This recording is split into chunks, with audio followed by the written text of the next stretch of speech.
Hello, friends. Wild Lee of Wild Fempire here. And happy Moonday. I'm so delighted to share a few minutes here with you and just giving a moment to see if anyone wants to hop on with us live today. I am really tuning in today to the energy of the Knight of Pentacles.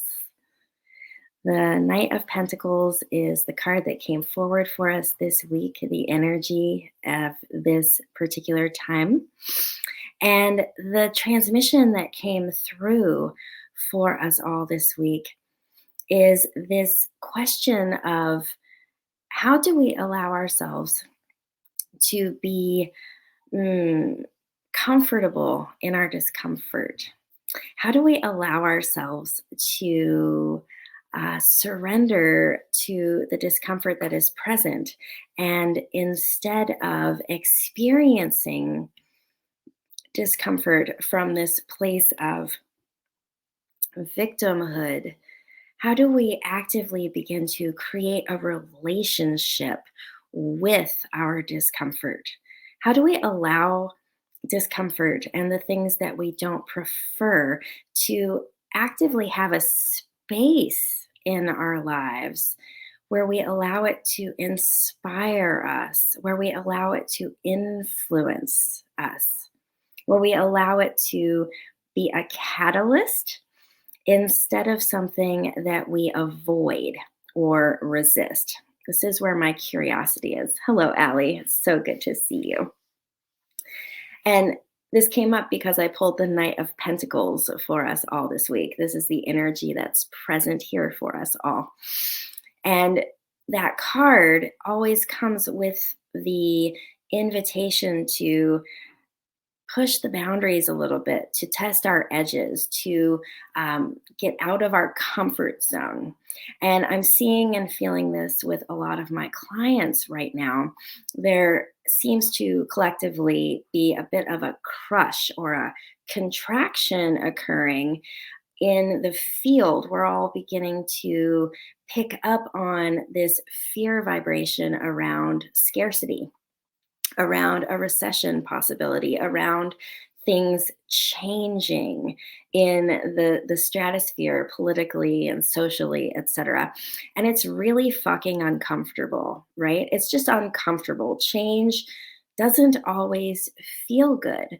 Even if on the other side of it, we know we're going to be better, it's challenging, right? It's challenging when we want to get fit after perhaps losing athleticism, if we want to lose weight, if we want to change jobs, if we want to end a relationship, if we want to get a relationship. All of these transitional spaces in life are challenging and they create discomfort. And so, my curiosity right now, and I'm so curious if you want to let me know what your thoughts are. My curiosity is, how do we come into vibrant and dynamic relationship with this inevitable discomfort that actually creates the richness of a human animal life? Right?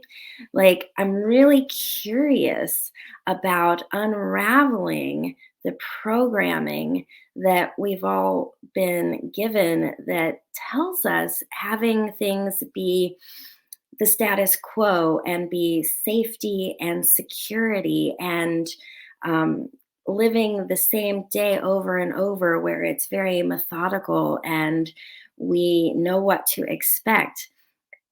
Where did we get the idea that that's actually what life is all about? And that if we are in a place of transition, in a place of shifting, of movement, that it's something to resist or avoid. It feels really true in my body right now that discomfort is actually a really big gift, and we don't allow it to be such, right? There is this collective amnesia that we have all succumbed to, where we bond over complaining, or we assume that socializing is meant to either complain or gossip, or we go down these rabbit holes of negativity in order to keep things in a status quo. And we saw this over the last few years where there was a lot of social pressure to behave in certain ways, regardless of what your belief systems are. I think we can all agree that we all received a lot of pressure to behave in one direction or another, instead of being encouraged to get into our own value system and find where our boundaries are and where our choices live from the inside out. And so this is the conversation I would like to invite in today. This is the conversation I am open and curious about, is, can we as human animals get to a place where we are comfortable in our discomfort? Can we get to a place where we see the awkward conversation that we're being invited to have, where we can sense the transition that is truly calling to us, the rebirth that is truly inviting us and magnetizing us forward? Can we get to a place where we begin to see these choices, and instead of resisting them or pushing them away, we begin to embody the leaning in to them?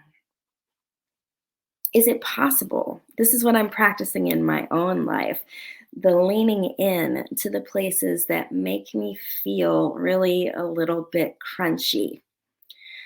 Because for me, and I'm speaking for myself, I'm curious if this is true for you, but for me, I don't always necessarily know where my boundary lives until there is a pressure on the outside of it, giving it some density, giving it some weight. I often need to be in relationship to really presence myself and find the edges of that boundary, the edges of my physical space, my mental space, my emotional space, because it changes, because I'm a dynamic being, because it depends on perhaps how well nourished I am in that particular day, if I've taken great care of myself, or if I'm worn thin.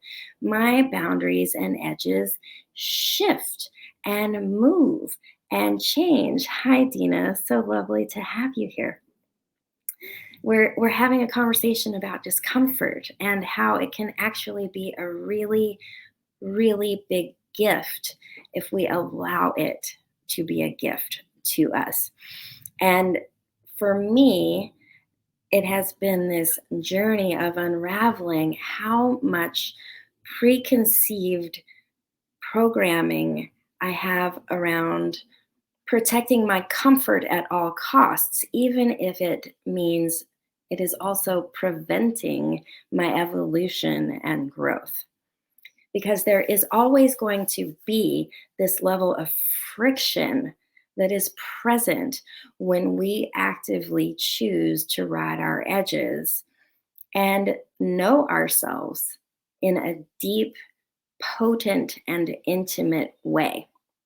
There will be friction, there will be discomfort, particularly if we do not necessarily subscribe or agree to the paradigm that is happening around us. So, my curiosity is how? How do we begin to embody and create within ourselves an active, vital comfort in this discomfort? How do we actively navigate the inevitable friction of evolution and growth without falling back on our addictive patterns and our addictive programming? Because it is uncomfortable, because the body gets uncomfortable, because we do get triggered and activated, and things occur that lead us back into those deep neural pathways.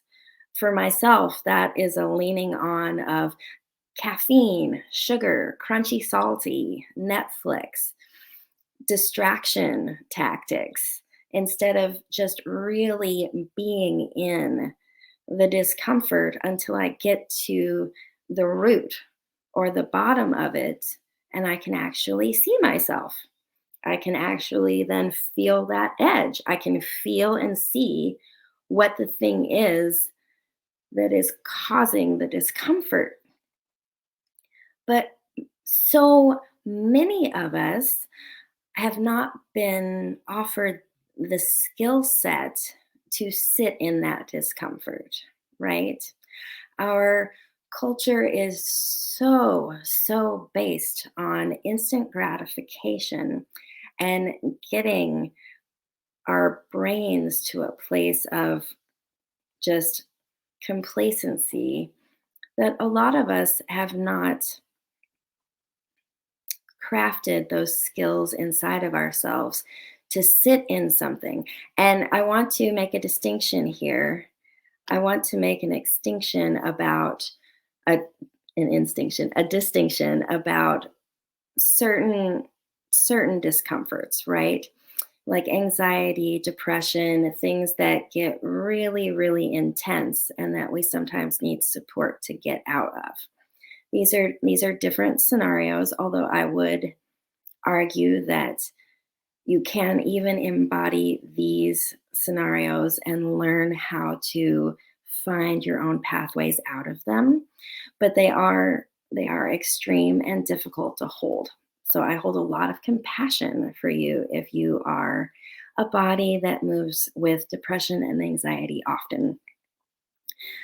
And outside of those extremes of the spectrum, in this middle space, how do we individually cultivate within ourselves the tenacity to sit in the discomfort and not reach for the thing that will alleviate it in this now moment? And conversely, how do we begin to recognize in ourselves when we're walking that edge and we've gone too far, and then we consciously choose to reach for that thing so that we have a moment to reset, so we have a moment to have a neural lightening up? It's a very complex and nuanced conversation, right? And I never come here telling you that I know all the answers because I'm a fucking human too. And I don't know all the answers, but I have a lot of curiosity and I like doing these explorations within myself. And so, my intention with these lives and these conversations is to flesh out my own experience and my own curiosities and begin to have these conversations and journeys in the hive mind as a collective, as we all are. Because here's the truth, right? We are these huge psycho spiritual beings that have chosen embody to embody in these tiny little human animal bodies, where we have taken in a little bit of that soul spark that is still connected to our higher self. And we are having these quantum experiences, mind, body, heart, and soul. And it is fascinating to view ourselves in quadrality in this way. It is a beautiful journey, and it is so worthwhile to begin to unravel our domestication in this way, to begin to recognize how our biology has been programmed to create a workforce, to create a culture that was based on a design that really isn't benefiting the majority of us. It's a fascinating, beautiful experience. I see here Heather is speaking about the people pleasing behavior that she is moving through. And I'm so sorry to hear of the heartache that you're moving through today, Heather, holding space for you in that. That is a huge discomfort to have a relationship end, particularly if it is not of our own choosing. Yeah, holding your heart in that. And as hard as it is in this moment, I know you will move through your own process, and I fully honor and trust you to have your process in your way. And know also deep in my heart that at some point on your journey, this pain is going to produce gifts for you because that is what discomfort does. It opens us, it breaks us open, particularly these heartaches. It gives us the opportunity to view ourselves through different lenses. It gives us the opportunity to reevaluate, to take back our energy from the places we have put it out in the world. It gives us an opportunity to see how we have betrayed ourselves, to see if we prefer the choices that we made in that past version of ourselves. There is a honing and a sharpening and a shining that happens to each one of us when we choose to live our lives and open to the possibilities of these pains and these sufferings. I hear you. You aren't breaking up, just not living together. I love that, actually, Heather. Thank you for sharing. A boundary, a beautiful boundary. I was speaking about this a moment ago. I'm curious how this feels to you, that we need these other people and these uncomfortable situations to feel these boundaries, to know. Like, you couldn't necessarily know you had that boundary until you experienced it. So there's no shame, there's no letting down. You haven't let him down. You needed the situation to presence yourself and to find your edge. And you can't find it without that experience. So we can just take the fucking shame out of it, right? And just be like, oh, I'm a messy human. Look at that. I'm so cute. And I did that thing. I took that risk. And now here I am. And I've learned. It's amazing. And Billy here says, being a single dad, I'm conditioned to put myself last. Thanks for the reset and the nourishment. Oh, you're so welcome, Billy. Yeah. You can't be last. You always have to be first. And that's not selfish. I know, single parent here for 14 years. Yes, it's you have to put yourself first. What is best for you is going to be best for them as long as you're holding their highest and best in your heart, right? Thank you so much for sharing. Good luck at work. And yes, I hope that you learn how to be less crunchy. I love that. That's my word too. Yeah. So I love how this conversation has moved to boundaries, right? Like, boundaries are just so, so fucking important. And I speak for myself. I'm curious if this is you too. I was not taught about boundaries. I'm in my late 40s now. And who taught us about boundaries, right? Like, we were totally meant to be people pleasers. Children are seen and not heard. Hug your relatives even if you don't feel like it, right? Like, there was a quality in that generation of supplying other people's needs and not having your own needs, because that's just how it was. That's how we were raised. And you were ungrateful if you had needs that didn't match with the collective.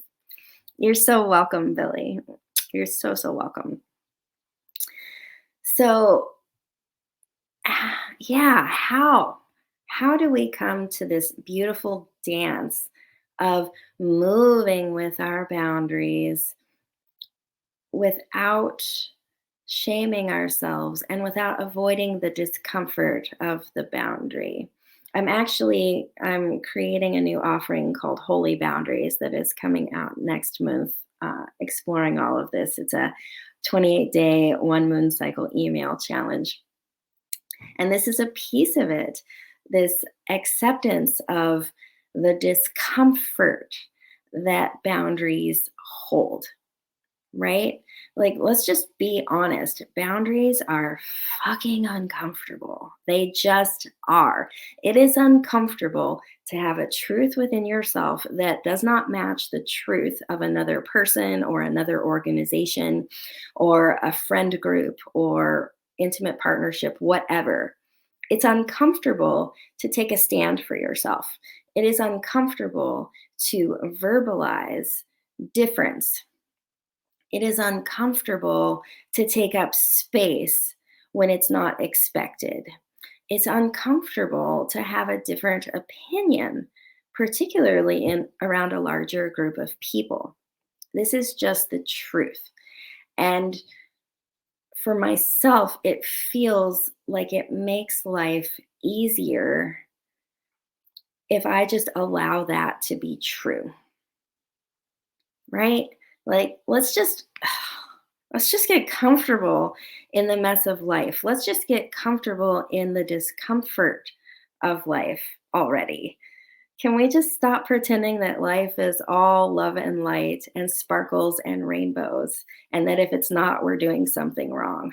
Like, that just feels inauthentic to me. Wouldn't it just feel so much better collectively if we could all just say, life is 50-50. It's equal parts sunshine and shit. It is all the things, and it's meant to be all the things, and that's okay. You get what I'm saying? Like, it's okay to be uncomfortable. It's not something to avoid.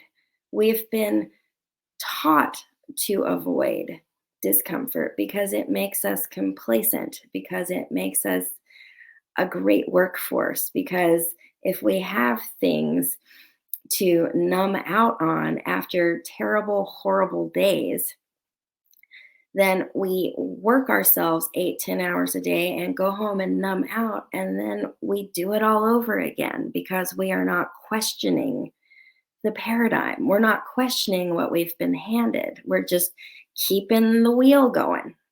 We're just a cog in the wheel, right? It's not good or bad or right or wrong. It's just what we've all walked into. It's what we were born into. And things are changing. Things are changing. Life is changing us. We are collectively evolving. Empire is slowly dying. Like, change is happening whether we like it or not. And it's uncomfortable. And so, as we do this dance with discomfort, as we in the microcosm of ourselves begin to accept the discomfort of life, we then create the resiliency to show up externally where things are also really uncomfortable. And we learn to find our feet. We learn to continue to show up for ourselves, for our people, for our communities, for our larger systems, from that place of, I can be in the discomfort because I trust that on the other side of it is growth and change and movement. We can begin to fall in love with the dynamic tendencies of life, right? We don't have to be afraid of change. We don't have to be afraid of movement. We don't have to be afraid of discomfort. Excuse me. Whew, there is some clearing happening here. I'm going to say that again for all of us. We don't have to be afraid of discomfort. We don't have to be afraid because it's part of life. It's part of life, just like death is part of life. We don't have to be afraid of death. Just like broken hearts are part of life. We don't have to be afraid of them. If we can come into an internal space of accepting that it is a part of life, we can then operate from that foundation, which is so much more stable. It is so much more grounded. And I'm going to use some words here. I'm going to go out on a limb. This is actually where we find our own felt sense of safety. And it makes no sense to the conditioned mind. I will grant you that. But that for myself, the truth is that I feel the most presenced and the most safe when I accept my life as it is, both the good and the bad, and I see it for what it is, and then I move from this gut knowing in that space. instead of putting on my rose colored glasses, which I did for over a decade, more than that, like 30 years of my life, and treating people the way I wanted them to behave instead of just actively acknowledging their behavior, stepping into relationships the way I wanted them to be rather than seeing them for what they are. It is just so much safer to be in honesty with life and find that your safety is in that space of your boundaries, your knowing, your choices, your movement in relationship with what is. And that leads to a whole nother conversation that maybe we'll tune into next Moonday of how to cultivate your own joy in that space of honesty and boundaries. And yes, Melanie, I feel that too, that the universe is conspiring for us. Yes. Or that the universe is simply neutral. And all of this is just experience that we get to place our own stories on. And that's okay. That's okay. Right? Like, it's just all checks and balances. And it's when we get attached and start naming things as good and bad and right and wrong that we start to suffer with life instead of just being in the dance of depth. Let's see here. Allie says, I am still recovering from many years of being disconnected from boundaries, and I sometimes find it difficult to feel into my boundaries in the moment they are crossed. So I feel a delay in my processing and I'm unable to honor them in the moment. Do you have advice for that? First of all, you're not alone. I still do that.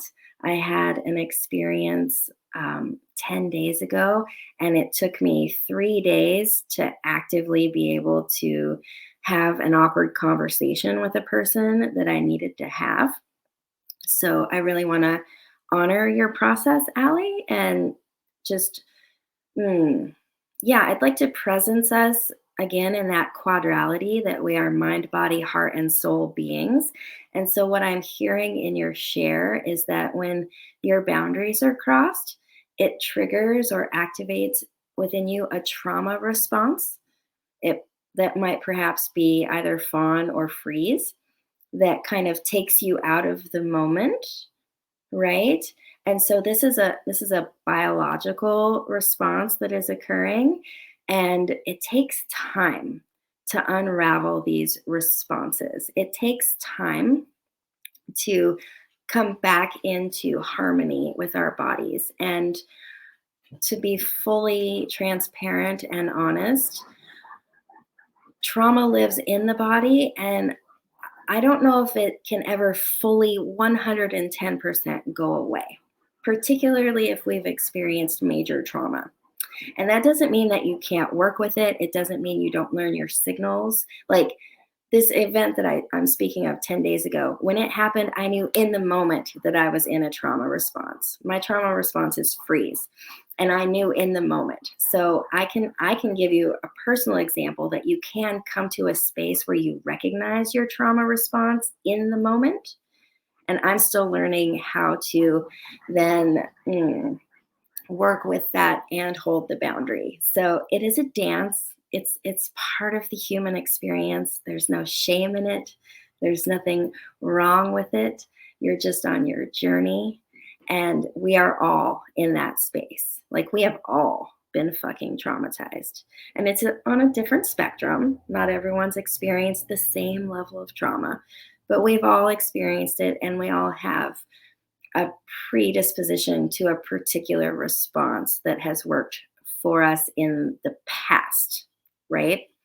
So, as far as your advice or your request for advice, I would say a lot of self love, a lot of self compassion, and really starting to take notice of what your your signals are that you're in that response. And so for me, because I do go into freeze and I know that puts me in a speechless state, I'm not always able, surprise, to verbalize, even though I'm quite verbal. I can't verbalize in that state. I have learned how to take a pause. So even if I can't speak to something, my new catchphrase is I'm flooded, I need space. Like I am able to at least say those words. And I have trained the people in my life to know that when those words come out of my mouth, this is the experience I'm having. And I'm requesting that you back off and give me room so that I can presence myself. And that was hard to do. It was hard. And yes, I do say the words, I trained my people because that is what I did. For me, that is what safety feels like. For me, it is important because I am a highly traumatized body. I have been through sexual, physical, emotional abuse, extreme from the age of 7. So it's very important for me that I know I can find safety in my closest relationships. And so I have had those awkward conversations, and it's uncomfortable. Back to the original topic. It is uncomfortable to own our safety. It is uncomfortable to have our boundaries. And yet, through that discomfort, I have created a depth of intimacy I didn't know was possible in relationship. I have learned myself so much more deeply. I have been able to not only learn skills in my body and my life, but I have been able to help encourage and cultivate this skill set in my closest relationships and sort of spread the vibe of conscious communication. There are so many gifts that are possible when we step in and lean in to discomfort and allow ourselves to take up that space and to hmm, utilize one another, right? Like the word relate is dynamic. And I think we forget that sometimes, that relationships are actually the universe's gift to us so that we can see ourselves and learn ourselves and support ourselves through relating to one another. And unfortunately, this includes our trauma as well. And I've heard it said that you know you are healing when you can find gratitude for those deepest wounds. And that is a very trite comment if you are in the midst of active trauma. And so I don't say that to shame or belittle or judge. And I do feel that truth that when you have come back to yourself over and over again and can see how you have grown and blossomed to your fullest despite all the odds, that's when true healing begins to take root in your animal body. Mm. Whew, that was a long transmission, my friends. Thank you all so much for your presence, for your comments, for your curiosities. I'm feeling in my throat that I'm ready to have some water and take some space. I'm sending each and every one of you so much love. I will repost this as a recording. If you wish to come back and leave any comments, any questions, any thoughts that arise for you, I am so into hive mind and so into having these clarifying conversations. I invite you fully into the Fempire with me to continue our evolution and our expansive journeys together. And I always come back and respond to every comment. So please do have this conversation with me and with one another. I hope that you are taking such exquisite care of yourself and that you have everything that you need. And I will tune back in again with you live next week. Take a good care. Bye for now.